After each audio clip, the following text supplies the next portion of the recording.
40쪽에 경계 보십니다. 경계.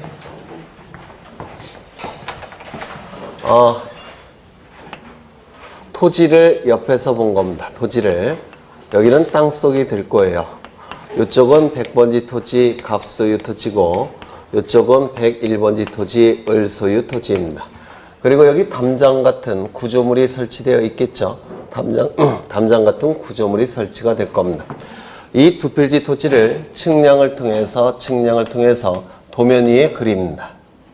이때 한 측량을 평판 측량이라고 불러요. 그런데 이 평판을 사용해서 측량을 하는 것을 평판 측량이라고 부르는데, 이 평판에 전자 기능이 들어가 있는 게 있습니다. 컴퓨터 기능이.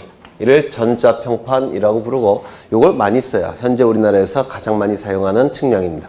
이 전자평판 측량을 통해서 두 필지 토지를 이렇게 그리게 될 겁니다.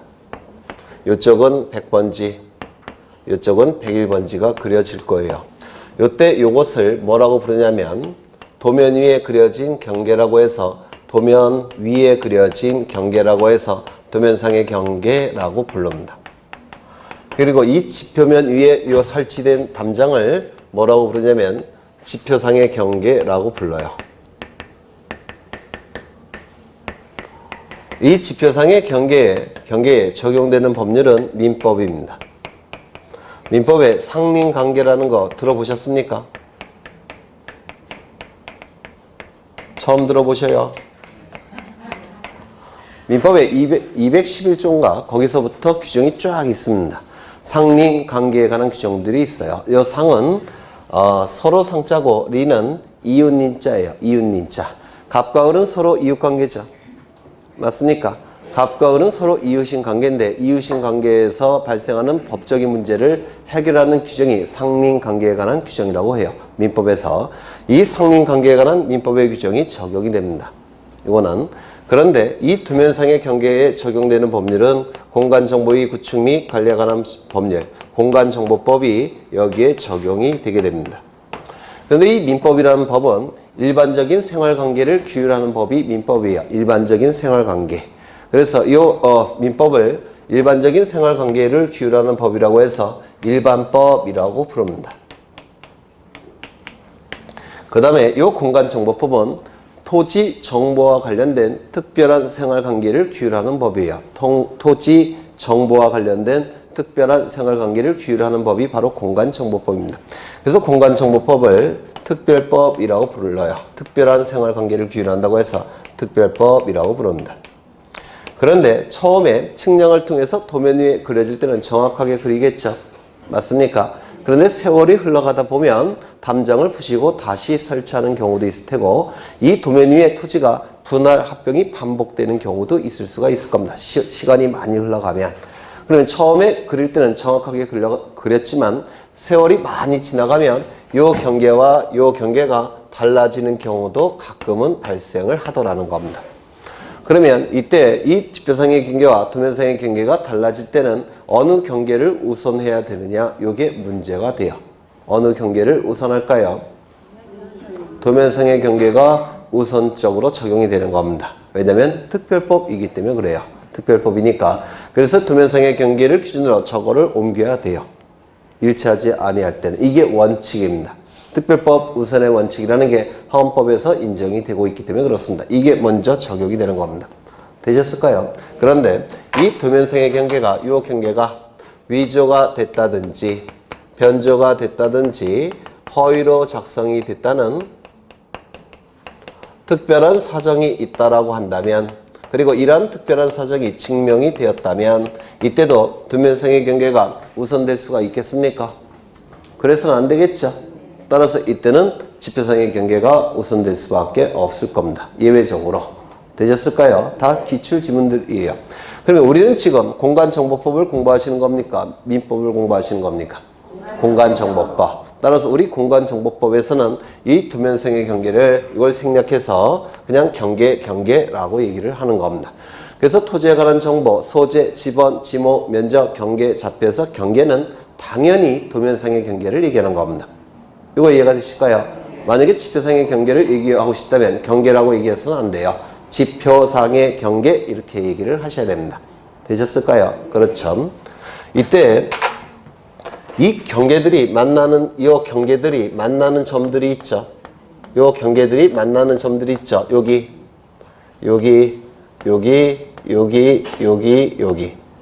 이런 것들을 뭐라고 부르냐면 경계점이라고 부릅니다. 경계와 경계들이 만나는 점, 경계점이라고 불러요. 이 경계점은 이게 경계들이 만나는 점이니까 이렇게 꺾여 있죠. 그래서 굴곡점이라고 부릅니다. 그리고 도면 위에서 그림 형태로 표현하고 있죠. 그렇죠. 이 경계점인데 이 경계점 간의 최단거리, 이것이 바로 경계예요. 경계점 간의 최단거리, 이게 경계라고 얘기하는 겁니다. 그러면 이게 곡선으로 될 수가 있을까요? 없을까요? 없습니다. 왜? 곡선이 되면 최단거리가 될 수가 없어요. 따라서 이 경계는 직선이 될 수밖에 없습니다. 이를 경계 직선주의라고 얘기하고 우리 시험에 10번 이상 나왔을 겁니다. 경계는 직선일 수밖에 없다는 겁니다. 되셨을까요? 그래서 우리가 토지가 저는 설명의 편의를 위해서 사각형으로 그린 건데요. 토지가 이렇게 동그랗게 돼 있다고 하더라도 이렇게 도면에 그릴 수는 없습니다. 어떻게 그려야 되느냐? 작은 직선들을 연결해서 그려야 돼. 이렇게 이해가 되실까요? 이렇게 선이 다 있는 겁니다. 직선이 도면 위에서는. 그래서 이 도면상의 경계는 직선이 될 수밖에 없습니다. 그렇다면 실제 지표상의 경계를 도면 위에 실제의 형태대로 등록할 수 있을까요? 없을까요? 네? 없어요. 실제 형태로는 등록할 수가 없습니다. 왜요? 도면상의 경계는 무조건 직선이어야 되기 때문에 그렇습니다. 이거 이해가 되실까요? 네. 실형대로 그려서는 안 되고 직선으로 그려야 됩니다. 이때 직선에서 이 선은 이런 거죠. 선. 그렇죠. 이게 선이에요. 그렇다면 이 선은 면적, 넓이가 있을까요? 없을까요? 없습니다. 넓이가 존재하기 위해서는 가로선도 있어야 되고 세로선도 있어야 되죠. 그러지만 가로 곱하기 세로에서 넓이가 구해질 수 있죠. 그런데 이건 선에 불과하니까 요 넓이가 없어요. 따라서 요 가운데를 이렇게 쪼갤 수 있습니까? 넓이가 없으니까 쪼갤 수가 없습니다. 이렇게 쪼갤 수는 있겠죠. 하지만 이렇게 쪼갤 수는 없다는 겁니다. 되셨을까요? 이걸 뭐라고 부르냐면 이 경계는 불가합니다. 나누는 것이. 이를 경계 불가분의 원칙이라고 부릅니다. 경계는 넓이가 존재하지 않기 때문에 쪼개는 것이 불가능해요. 이를 경계 불가분의 원칙이라고 부릅니다. 나눌 분자예요. 되셨을까요? 그렇죠. 그 다음에 지금 이 토지를 실제 크기 그대로 도면 위에 그릴 수 있습니까? 없습니까? 없어요. 왜? 그렇게 큰 종이는 없으니까 일정한 비율로 축소해서 그려야 되겠죠. 이를 뭐라고 얘기합니까? 축처. 그렇죠. 그래서 얼마로 축소했느냐면 600분의 1로 축소를 해서 그린 겁니다. 예를 든다면 600분의 1로 축소해서 그린 건데 어떻게 하다 보니까 도면이 한 장 더 그려지게 됐습니다. 그런데 여기서는 6000분의 1로 그려져 있습니다. 이거보다 크게 그려질까요? 작게 그려질까요? 작게 그려질 겁니다. 훨씬 작게, 이만하게 그려질 겁니다. 100번지와 101번지가. 그러면 토지가 서로 다른 축척의 도면 위에 그려진 상태죠. 그러면 어느 것이 좀 더 정밀할까요? 이 경계가 600분의 1이 훨씬 정밀합니다. 맞습니까? 따라서 이 토지가 서로 다른 축척의 도면 위에 등록이 되었을 때 경계는 대축척이 훨씬 정밀하니까 어느 경계를 따라야 되겠습니까? 대축척. 이를 축척 종대의 원칙이라고 부릅니다. 축척은 대축척을 따라야 된다는 원칙. 이 종자는 따를 종자예요. 따를 종자. 그래서 서로 다른 축척의 도면 위에 등록이 되어 있을 때는 당연히 대축척이 정밀할 테니까 대축척을 따라야 될 겁니다. 축척 종대의 원칙이라고 불러요. 이런 경우도 있을 겁니다. 갑과 을이 인접토지 소유자죠. 합의를 통해서 요거 푸시고 옆으로 이렇게 옮길 수 있을까요? 갑과 을이 있겠죠. 일부를 분할해서 매매로 처분한다든지 증여한다든지 이렇게 합의를 통해서 이렇게 옮길 수 있겠죠. 그렇다면 갑과 을이 합의를 통해서 이 경계를 갑과 을이 이렇게 멋대로 옮길 수 있을까요? 없을까요? 왜냐하면 도면의 경계를 결정하는 주체는 갑과 을이 아니라 지적소관청입니다. 지적소관청이 결정의 주체예요. 따라서 갑과 을이 합의를 통해서 옮기고 싶다면 지표상의 경계는 옮길 수 있지만 도면에 위에 등록된 경계는 직접 옮길 수는 없고 지적소관청에게 신청해야 됩니다. 신청을 해서 지적소관청이 결정해서 지적소관청이 옮겨서 그리는 겁니다. 맞습니까? 그렇다면 이 경계는 갑과 을이 움직일 수 있습니까? 없습니까? 없습니다. 움직여서는 안 돼요. 이를 경계 부동성의 원칙이라고 부릅니다. 움직이고 싶다면 지적소관청에게 신청해야 되고 지적소관청이 결정해야 되고 지적소관청이 결정해서 옮겨야 됩니다. 이를 경계 부동성의 원칙이라고 불러요. 경계는 일단 결정이 되면 토지 이동 등의 사유가 없을 때 움직여서는 안 되는 성질이 있다는 원칙, 경계 부동성의 원칙이라고 부릅니다. 그래서 41쪽을 보시면 경계에 관한 일반 원칙이 나와 있습니다. 다 설명이 됐고요. 왼쪽에 의부터 보시죠. 의를 보시면 첫째 줄에 직선 나와 있습니까? 네, 직선 기억하셔야 되겠죠. 그 다음에 두 번째 경계란 지적공부에 등록하는 토지의 단위인 한 필지 토지별로 지적 측량에 의하여 지번별로 획정하여 등록한 선 또는 경계점 좌표 등록부에 등록한 좌표의 연결을 구획한 선을 말한다. 이거 이해가 되십니까? 되셨죠? 여기서 좌표는 뭐냐면 이거예요. 토지가 이렇게 있을 때 X축 설치하고 Y축을 설치하게 되면 여기는 0,0 원점이 될 겁니다. 맞습니까? 그러면 이 경계점을 전부 다 뭘로 전환시킬 수가 있습니까? X좌표, Y좌표로. X좌표, Y좌표로 다 전환시킬 수 있습니까? 이를 경계점 좌표라고 불러요. 그러면 이 좌표값을 연결한 선, 이 좌표값을 연결한 선이 뭐라는 겁니까? 경계. 그렇죠. 그래서 그 경계 좀 기억해 두셔야 되고요. 그 다음에 경계점이라는 문구가 나오죠. 이것도 시험에 잘 나옵니다. 경계점이란 필지를 구획하는 선의 굴곡점으로서 선이 꺾이는 점이겠죠. 선과 선이 만나는 점이니까 굴곡점, 꺾이는 점이죠. 지적도나 임야도의 도해 형태로 등록하거나 도는 그림 도자, 해는 풀해자. 지적도나 임야도의 그림 형태로 풀어서 등록하거나 또는 경계점 좌표 등록부에 좌표 형태로 등록하는 점을 말한다. 맞습니까? 그렇죠. 그 다음에 2번을 보시면 경계 직선지 나와 있고요. 3번도 좀 기억해 두셔야 돼요. 3번도 지표상의 경계를 얘기하는 건데요. 이게 우리 시험에 오지선다 중에서 하나의 지문으로 자주 출제됩니다. 작년에도 5개의 지문 중에 하나로 출제가 됐어요. 다만 지표상의 경계니까 정답으로 출제하진 않고 5개의 지문 중에서 하나로 보통 출제를 합니다. 그 다음에 오른쪽 넘어가겠습니다. 판례는 아까 설명드렸고요. 그 다음에 42쪽을 보시면 2번을 보시죠. 지적소관청은 밑줄 치셨습니까? 그 다음에 옆에 지상 경계를 새로 정한 경우 밑줄. 다음의 상황을 등록한 지상 경계점 등록부를 밑줄 칩니다. 작성 관리하여야 한다. 의무 규정입니다. 작성 관리하여야 한다. 의무 규정이에요. 뭐를요? 지상 경계점 등록부를. 그렇죠. 그럼 이 지상 경계점 등록부의 등록사항이 우리 시험에 자주 출제가 되는데요. 등록사항이 거기 먼저 소재와 지번, 어느 행정구역에 있는 몇 번지 토지에 관한 지상 경계점 등록부라는 것을 이 등록부에 표시할까요? 표시하지 않을까요? 표시해야 되겠죠. 어느 행정구역에 있는 몇 번지 토지에 대한 지적공부라는 것을 이름표 역할로서 등록해야 되겠죠. 당연히 소재 지번은 등록해야 될 겁니다. 그 다음에 지상 경계점 등록부입니다. 경계점 등록부. 따라서 경계점에 관한 각종 정보가 등록되겠죠. 그 중에서 가장 정밀하고 가장 중요한 정보는 뭘까요? 좌표값입니다. 맞습니까? 다만 좌표값은 비용이 많이 들기 때문에 모든 토지마다 좌표값을 수집하는 건 아니에요.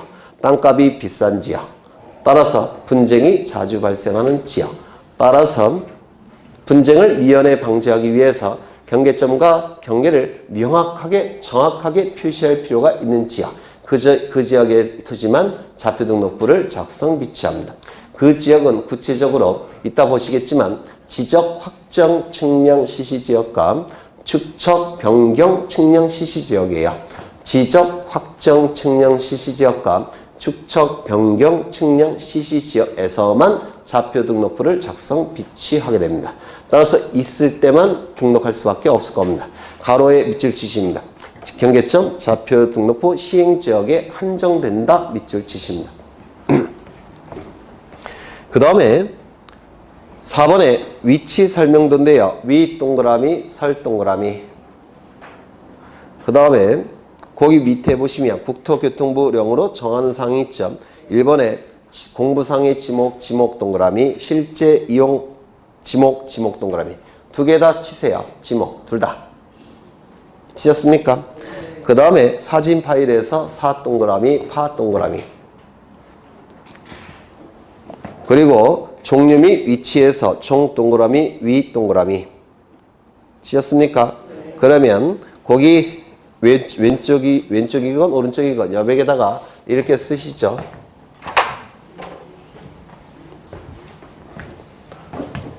위설, 지모, 사파, 종이. 이렇게도 외우셔야 돼요.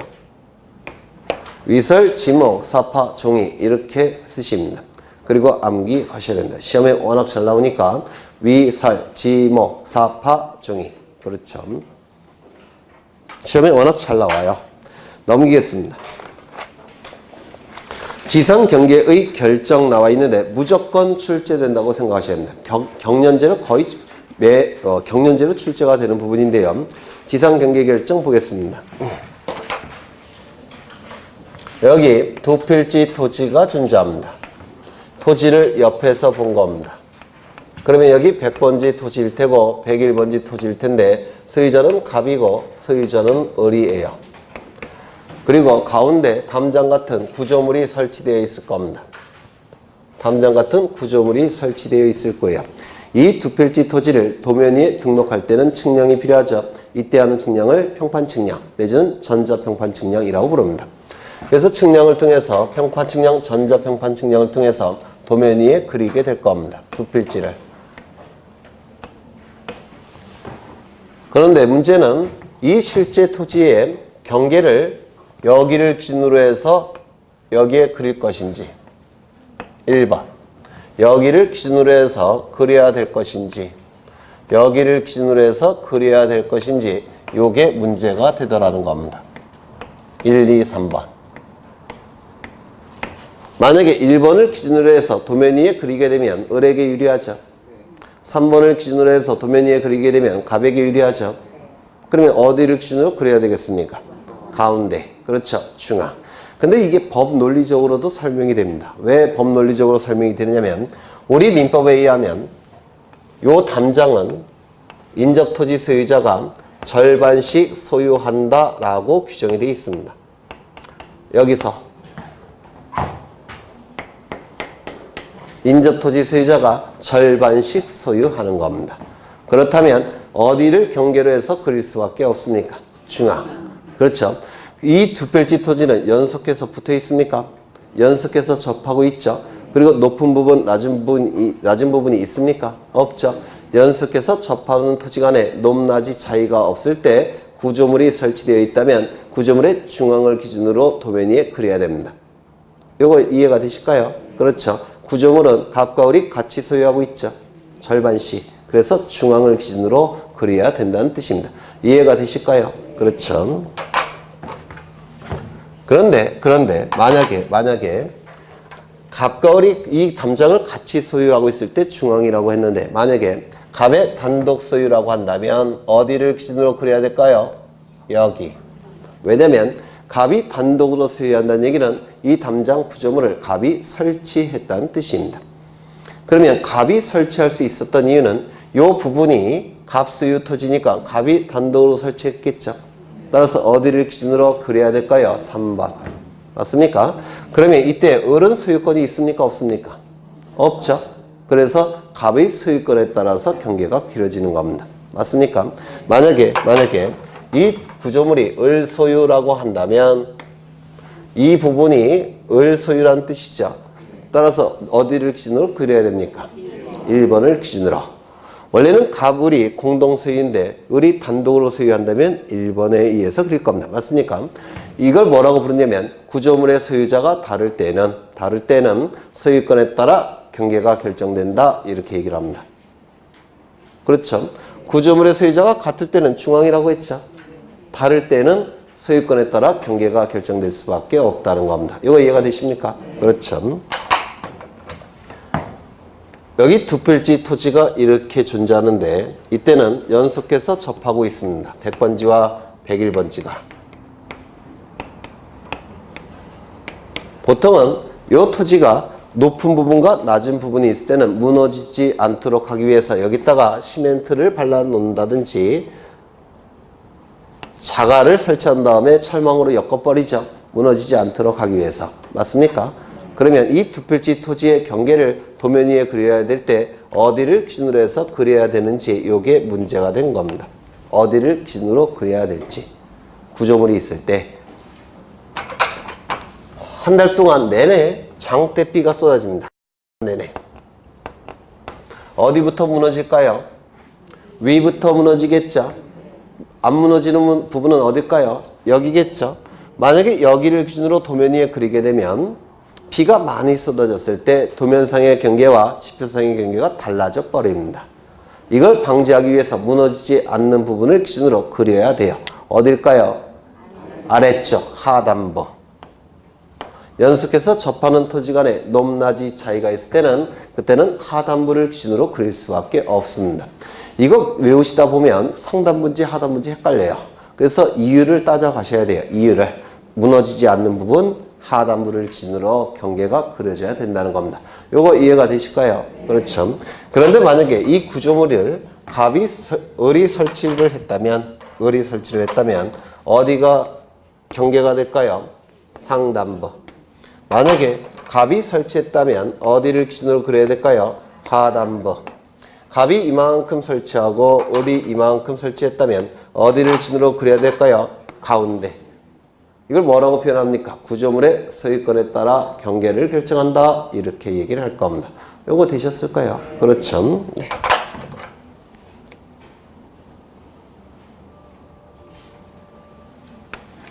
이거는 경부 고속도로를 그린 거예요. 경부 고속도로. 그런데 경부 고속도로를 보시면 여기에 마찬가지로 시멘트를 발라 놓는다든지 그 다음에 자갈을 쌓아 놓은 다음에 철망으로 엮죠. 맞습니까? 그리고 이 가생이에 홈이 파여져 있죠. 이렇게 홈이 파여져 있지 않습니까? 그렇죠. 그러면 이때 왜 파여져 있어요? 비가 많이 오면 물 빠져나가라고. 그렇죠. 홈이 파여져 있죠. 이걸 뭐라고 부르냐면 절토된 토지라고 불러요. 파였다. 절토된 토지. 그러면 어디를 기준으로 경계가 결정이 돼야 되냐? 상단부냐? 그럼 맨 밑에 여기냐? 또는 여기냐? 요게 문제가 된 사안이에요. 어디를 기준으로 경계가 결정이 돼서 도면 위에 그려야 되느냐? 이때도 어디를 기준으로 그리냐면 이쪽은 100번지 토지입니다. 갑이 소유해요.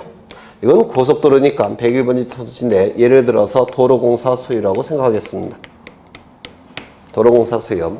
그러면 이거는 연속해서 접하는 토지인데 높은 부분, 낮은 부분이 있죠. 그럼 원칙이 어디라고 했습니까? 하단부.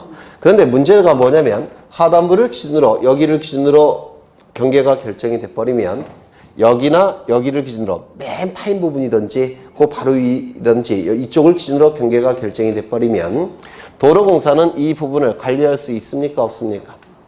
관리가 안 되죠.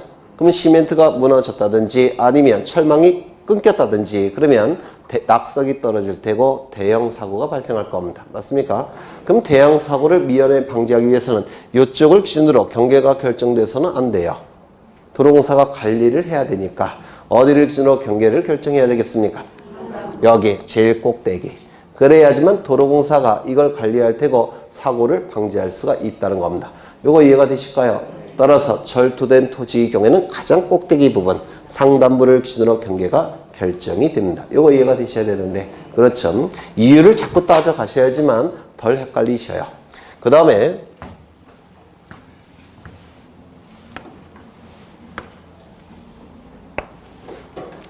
바닷가를 그린 겁니다. 바닷가를. 여기는 밀물대.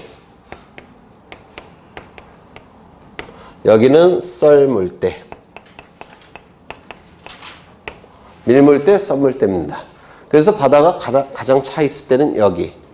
그 다음에 가장 덜 차 있을 때는 여기.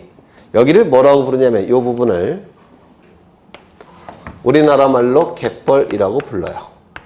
한자말로 간석지라고 부릅니다. 그러면 토지와 바다의 경계를 어디를 기준으로 결정을 해야 되느냐?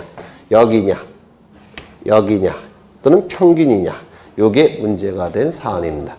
만약에 여기를 기준으로 경계가 결정이 돼버리면 이 부분 또는 이 부분이 물에 잠길 때도 있고 물에 잠기지 않을 때도 있죠. 그래, 물에 잠길 때는 바다가 돼버리고 물에 잠기지 않으면 토지가 될 겁니다. 왔다리 갔다리 할 거예요. 그럼 관리가 힘들어진대요. 그래서 바다가 절대로 될 수 없는 부분, 고기를 기준으로 경계가 결정이 됩니다. 어딜까요? 여기. 이거 이해가 되십니까? 따라서 토지와 바다의 경계는 바다일 때는 최대 만조의 밀물대. 그 다음에 강일 때는 최대 만수위, 여기 최대 만수위라고 불러요. 이걸 바다일 때는 최대 만조위라고 부르고요. 이건 조수라는 뜻이에요. 강일 때는 최대 만수위라고 부릅니다. 여기를 기준으로 경계가 결정이 돼야 됩니다. 되셨을까요? 네. 뭐라고 자꾸 출제하느냐면 평균 해수면, 평균 수면을 기준으로 경계가 결정된다. 이렇게 출제합니다. 평균 해수면, 평균 수면이 아니라 최대 만조위, 최대 만수위를 기준으로 도면 위에 그려지는 겁니다. 되셨을까요? 그 다음에 여기에 제방을 썼습니다. 이렇게 제방을 쌓고 여기를 메꿨습니다. 공유수면 매립지예요. 제방을 쌓고 메웠어요. 그러면 이 공유수면 매립지도 토지로 봅니다. 지목이 제방이겠죠. 제방. 이때 원칙은 바다일 때는 최대 만조위 여기라고 했죠. 맞습니까? 그런데 여기를 기준으로 토지와 바다의 경계가 결정이 되면 이 부분은 토지가 돼버립니다. 극경사 있는 부분. 맞습니까? 그러면 이게 토지가 돼버리면 꼭 여기를 쓰는 놈들이 있어요. 특이하게 이상한 놈들이죠. 그냥 내버려두면 되는데 이거 뭘 사용하려고 합니다. 사고가 발생합니다. 관리가 힘드니까. 그래서 여기를 쓰지 못하도록 하기 위해서 어디를 경계로 삼냐면 여기를 경계로 삼습니다. 여기를 뭐라고 부르냐면 바깥쪽 어깨라고 불러요. 바깥쪽 어깨. 그러면 안쪽 어깨를 경계로 삼으면 안 되느냐? 안 됩니다. 왜냐면 여기 도로 설치되는 경우가 많죠. 그래서 이건 토지로 만들어야 되니까 안쪽 어깨가 아니라 바깥쪽 어깨. 최대 만조위가 아니라 바깥쪽 어깨. 여기를 기준으로 경계가 결정이 됩니다. 그래서 이거 하나씩 이해를 하셔야지만 덜 헷갈리실 거예요. 그럼 책을 보겠습니다. 45쪽에 지상 경계를 새로 결정하려는 경우에 기준 나와 있는데 1번 연속해서 접하는 토지 간에 높낮이 차이가 없는 경우에는 구조물의 어디라고요? 중앙. 연속해서 토지 간에 높낮이 차이가 있는 경우에는 구조물의 하단부, 무너지지 않는 부분 하단부. 도로, 구고 등의 토지에 절토, 파였다라는 뜻이에요. 절토된 부분이 있는 경우에는 경사면의 어디라고요? 가장 꼭대기, 상단부. 토지가 해면 또는 수면에 접하는 경우에는 최대 만조위, 최대 만수위, 즉 평균 해수면, 평균 수면이 아니라 최대입니다. 최대. 그 다음에 공유수면 매립지 토지 중 제방 등을 토지에 편입하여 등록하는 경우에는 안쪽 어깨도 아니고 최대 만조위도 아니고 어디라고요? 바깥쪽 어깨. 넘겨보시면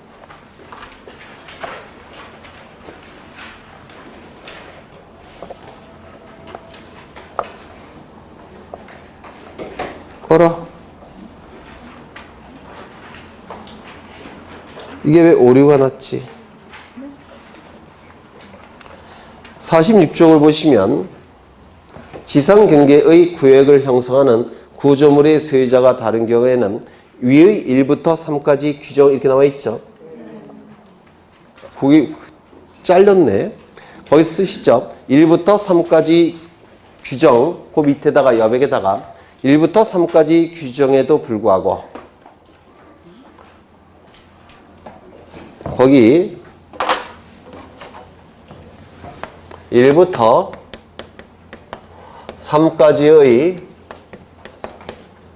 규정에도 불구하고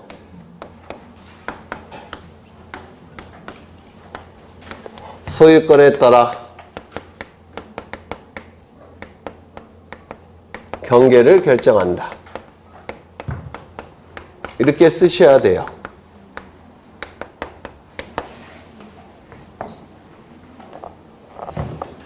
맨 위에 거기 반가로 2번 있죠.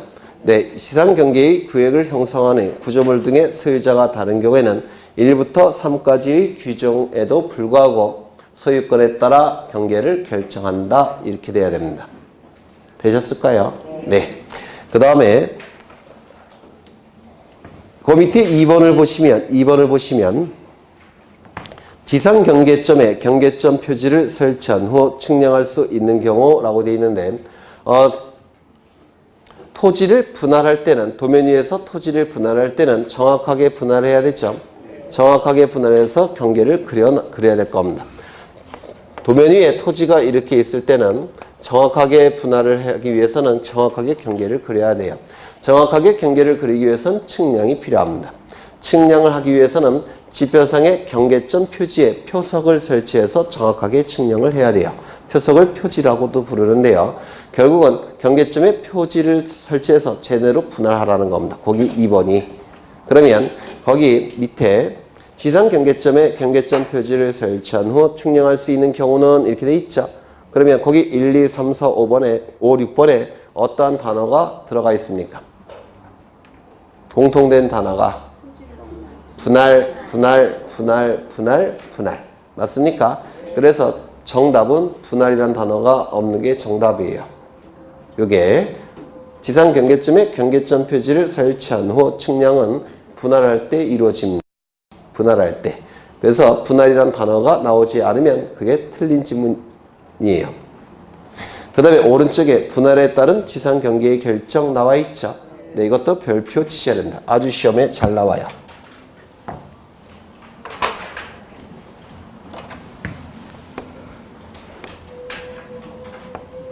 이 토지는 100번지 토지입니다. 100번지 토지인데요. 이 토지 위에 지상 건축물이 이렇게 건립되어 있습니다. 그리고 누가 소유하냐면 갑이 소유하고 갑이 살고 있습니다. 갑이. 그런데 토지 소유자 갑은 이 100번지 토지를 분할을 하고 싶어요. 분할을. 그러면 이렇게 분할할 수 있느냐? 토지를.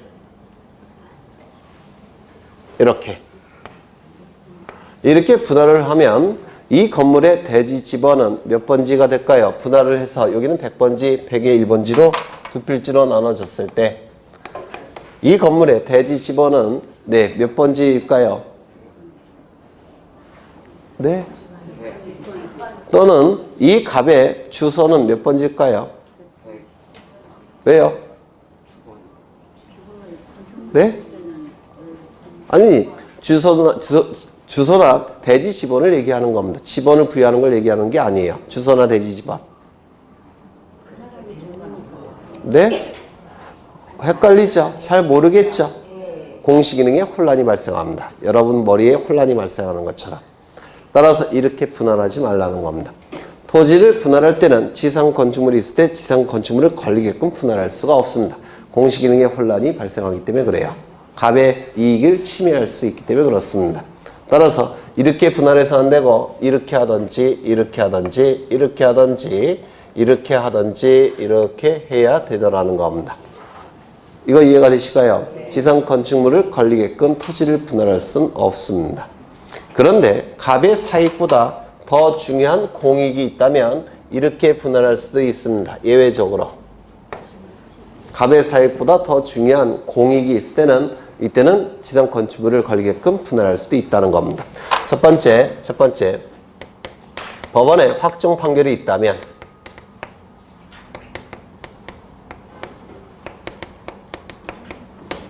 지상 건축물을 분할할 수가 있어요. 법원의 판결은 주변 사정을 고려할까요? 안 할까요? 누가 그래요? 안 한다고? 주변 사정을 고려하는 판결이 있어요. 그 판결의 이름은 사정 판결이라는 게 있습니다. 우리 행정법에.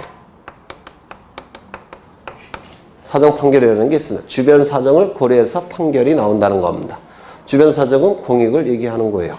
그래서 주변 사정을 고려해서 판결이 나옵니다. 공익을 고려한 판결입니다. 두 번째, 공공사업으로 인해서 토지를 분할하는 경우, 이 공공사업은 공익입니까? 사익입니까? 공익이겠죠. 세 번째, 도시개발 사업을 위해서 토지를 분할하는 경우, 이건 공익일까요? 사익일까요? 그 다음에 네 번째, 도시군 관리 계획선에 따라서 토지를 분할하는 경우, 이거는 공익일까요? 사익일까요? 뭔가 공익적인 느낌이 안 나옵니까? 도시군 관리 계획선. 그래서 법원의 확정 판결에 의해서 분할하는 경우, 또는 공공사업으로 인해서 토지를 분할하는 경우, 토지개발 사업으로 인해 토지를 분할하는 경우, 도시군 관리 계획선에 따라서 토지를 분할하는 경우, 이건 전부 다 공익이 개입이 되는 겁니다. 따라서 이때는 예외적으로 지상 건축물을 걸게끔 분할할 수가 있습니다. 요거 꼭 외우셔야 돼요. 한번 읽어나 보죠. 꼭 외우셔야 됩니다. 네 개니까 얼마나 시험이 잘 되겠습니까? 그렇죠? 첫 번째, 법원의 확정 판결. 두 번째, 공공사업. 세 번째, 도시개발사업. 네 번째, 도시군 관리계획서. 이런 것들은 두 문자를 따시면 안 돼요. 두 문자가 15개가 넘어가 버리면 두 문자에 두 문자를 또 만들어야 돼요. 여러 과목이니까. 그러니까 가능하면 두 문자 적게 만든다. 이렇게 쉬운 거는. 다시요. 첫 번째 뭐라고요? 법원의 확정 판결. 두 번째, 공공사업. 세 번째, 도시군 관리, 그렇죠. 도시개발사업. 네 번째, 도시군 관리 계획선에 따라서 토지를 분할하는 경우. 이 공공사업이라는 단어가 나오면 반드시 뒤따르는 지목이 있어요. 8개가 있는데요.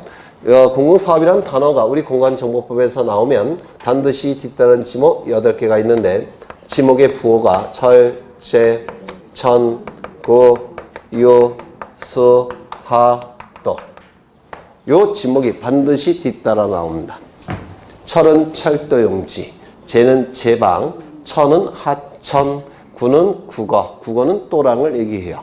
그 다음에 유는 유지, 유지는 고인, 연못 같은 걸 얘기하는 겁니다. 유지, 나중에 보실 거예요. 그 다음에 수는 수도용지, 학은 학교용지, 도는 도로. 그래서 이렇게 줄잡니다.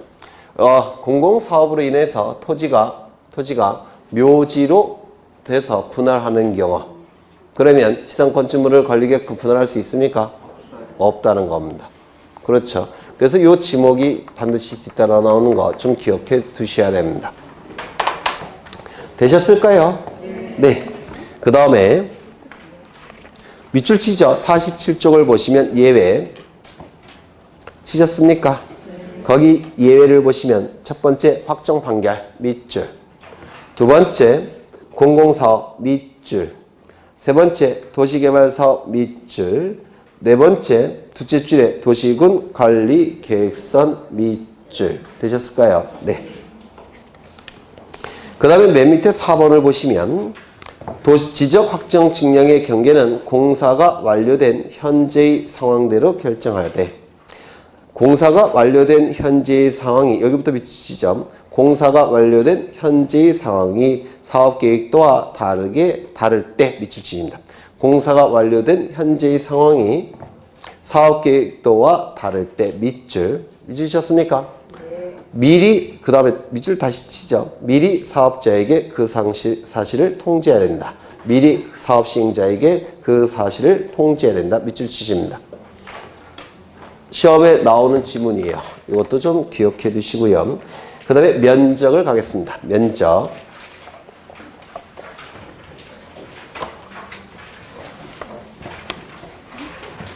면적을 보실 건데요.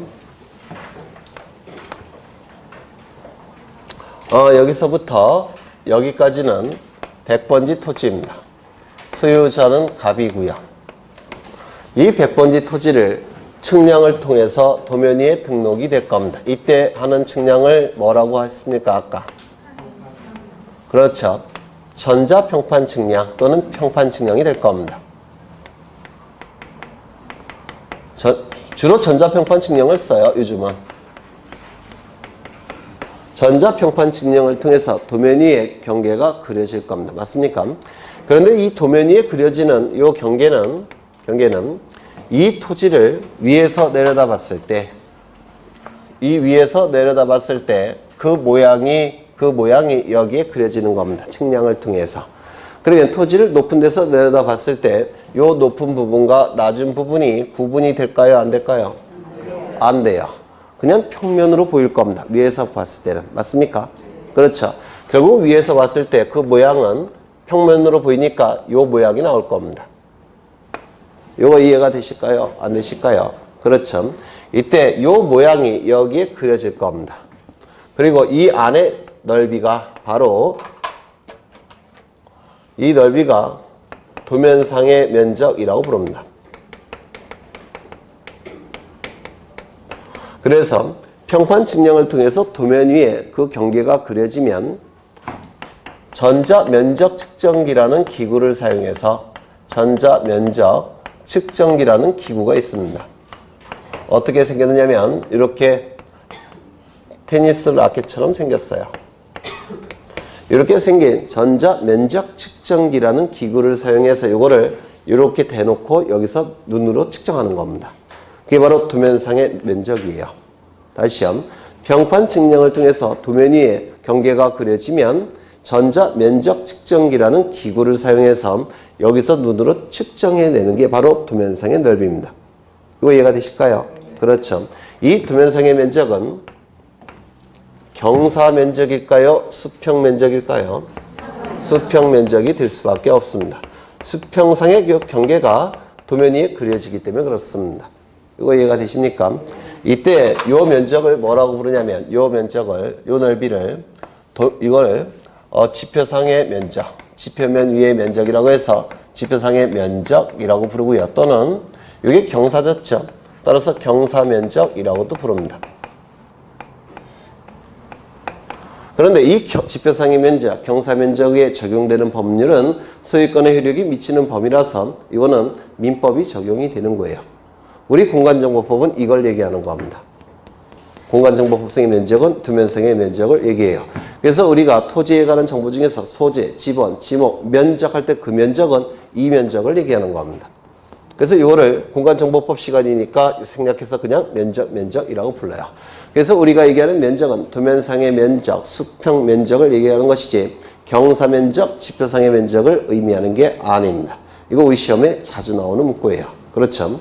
그래서 이 전자면적 측정을 통해서 도면 위에서 면적을 측정해낼 수도 있고, 두 번째, 여기 X축을 설치하고 여기 Y축을 설치해버리면 여기가 원점 0,0이 되죠. 그러면 이 경계점이 뭐로 전환이 될 수 있습니까? X좌표, Y좌표로 전환이 되겠죠. 이렇게 X좌표, Y좌표로 전환이 됩니다. 그러면 이런 X좌표, Y좌표를 구하는 측량이 뭐냐면 경위 측량이라는 거예요. 경도와 위도를 재는 기구를 사용해서 측량한다고 해서 경위 측량이라고 불렀습니다. 이거 기억나십니까? 경도와 위도를 재는 기구 의자예요. 기구를 사용하는 측량이라는 뜻입니다. 경도와 위도가 만나는 점이 결국은 좌표값이에요. 그래서 이 경위 측량을 통해서 좌표값이 수집이 됩니다.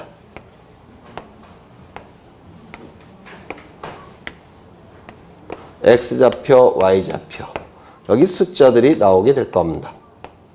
이걸 뭐라고 부르냐면 경계점 좌표 등록부라고 불러요. 경계점 좌표 등록부라고 부릅니다. 그러면 이런 경계점 좌표 등록부에 좌표값이 수집됐다면 경위 측량을 통해서 수집이 됐다면 이 좌표값을 컴퓨터에 입력합니다. 컴퓨터에 입력을 하면 이 면적을 계산해내는 프로그램이 있습니다. 그래서 이 좌표값을 컴퓨터에 입력해서 면적을 계산해내는 프로그램을 돌려버리면 컴퓨터가 면적을 계산해버립니다. 이를 뭐라고 부르냐면 좌표면적 계산법이라고 불러요. 이 두 가지 방법을 사용해서 면적을 측정해냅니다. 이 두 가지 방법을 사용해서 면적이 측정이 되는 겁니다. 그래서 우리 공간정보법은 면적을 측정하는 방법은 딱 두 가지만 인정이 됩니다.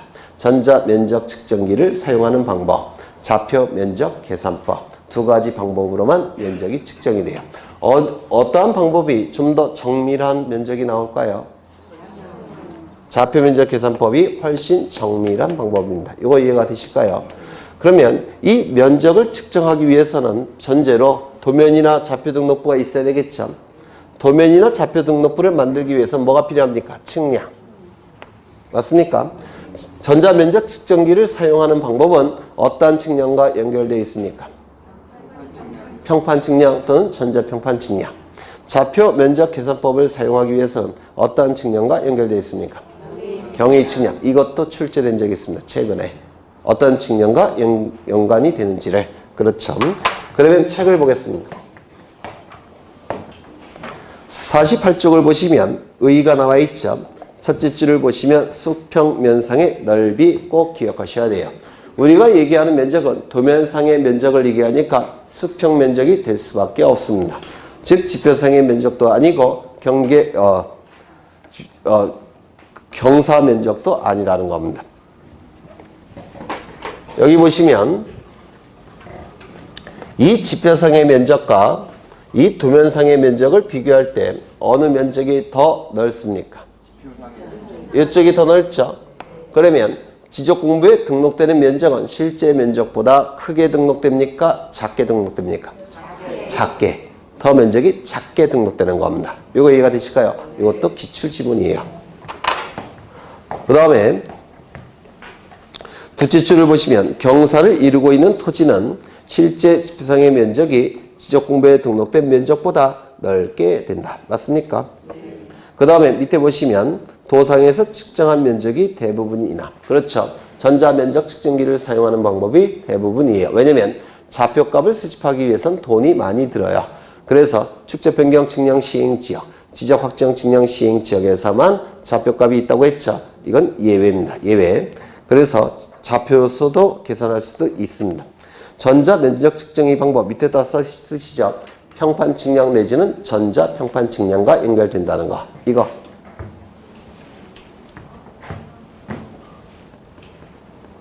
그 다음에 그 밑에 무슨 방법이 있습니까? 좌표면적 계산법이 있죠. 그 밑에다 쓰시죠. 경위 측량. 이렇게 연관되는 문제가 출제된 적이 있습니다. 되셨을까요? 네. 그 다음에 면적의 단위가 나오는데 제곱미터 단위를 씁니다. 면적은 미터법이라는 법이 있는데요. 미터법. 미터법이라는 법에서 면적은 지적공부에 등록되는 면적은 제곱미터 단위를 쓴다. 이렇게 규정이 되어 있습니다. 즉 330제곱미터는 평으로 치면 100평인데요. 100평으로 등록할 수는 없고 330제곱미터로 등록해야 된다는 겁니다. 제곱미터 단위를 무조건 써야 돼요. 제곱미터 단위를 쓰지 않고 평으로 쓰게 되면 미터법 위반 행위를 저지르신 거예요. 위법 행위를 저질렀으니까 깜빵에 가야 되겠죠. 굳이 평을 쓰고 싶다면 이렇게 써야 됩니다. 제곱미터 쓰고 옆에 가로를 쳐야 돼요. 보통 분양은 분양공고 이렇게 나오죠. 그래서 제곱미터 쓰는 게 원칙이에요. 그 다음에 면적 측정의 대상 옆에 별표 하나 쳐주시고요. 나중에 할 겁니다. 그 다음에 오른쪽을 보시면 면적의 결정 및 측량 계산의 끝수 처리. 면적에 숫자가 나오죠. 그때 가장 끝에 있는 수를 끝수라고 불러요. 숫자의 가장 끝에 있는 수 끝수. 이 끝수를 처리하는 방법은 두 가지가 있습니다. 끝수를 처리하는 방법은 두 가지가 있는데 첫 번째 4452. 이 사자는 버릴 사자입니다. 2번 앞자리로 편입시킨다, 올린다 라는 뜻이에요. 2번. 그러면 4452은 뭐냐면 끝수를 처리할 때 1, 2, 3, 4까지는 버리고 버릴 사자예요. 그리고 5, 6, 7, 8, 9는 앞자리로 올린다. 이걸 4452이라고 하는데 들어보셨죠? 그 다음에 또 끝수를 처리하는 방법이 뭐가 있느냐면 5452이라는 게 있습니다. 이건 4452이라고 부르고요. 이거는 5452이라고 부릅니다. 이 5451은 뭐냐면 끝수를 처리할 때 끝에 있는 수가 5일 때는 버리고 5일 때는 올린다. 5일 때 버리는 경우도 있고 5일 때 올리는 경우도 있답니다. 이를 5452이라고 불러요. 들어보셨나요? 네? 들어보셨어요? 이게 4452과 5452을 비교할 때 5452이 좀 더 정밀하대요. 대학 교재에 그렇게 써 있습니다. 왜 정밀한지는 대학 교재에 안 써 있더라고요. 네, 더 정밀하다. 따라서 그 공학 계통에서는 4452을 쓰지 않고 5452을 쓴다. 뭐 이렇게 써 있더라고요. 대학 교재에. 전문 서적에. 그러면 이 545입이 좀 더 정밀한데 거기 49쪽에 면적의 결정 및 그 수철이 나와 있죠. 거기 동글뱅이 1번, 2번은 545입을 설명한 겁니다. 읽어보시면 뭔 말인지 모르실 거예요. 그런데 설명드리면 금방 아십니다. 이거 어렵지 않습니다. 그래서 면적의 결정 및 끝수 측량 계산의 끝수철이 0 제60조 오른쪽에 여백이 있죠. 여백에 545입 써 넣으십니다. 545입 이렇게 써 넣으세요. 쓰셨습니까? 궁금하시죠? 545입 어떻게 하는지 안 가르쳐 드릴 거예요. 3월 달에 가르쳐 드릴 겁니다. 궁금해 하시라고. 그러면 금방 알아들으세요. 한 페이지 넘겨보시면 거기 박스가 나와 있죠. 이게 545입니다. 이걸 좀 더 정리한 거예요. 이 박스가. 그래서 545입 그다지 어렵지 않습니다. 다 이해하실 수가 있으세요. 좀 궁금해 하시고요. 잠시 쉬었다가 지적 공부 진행을 하겠습니다. 질문 있으시면 하시고.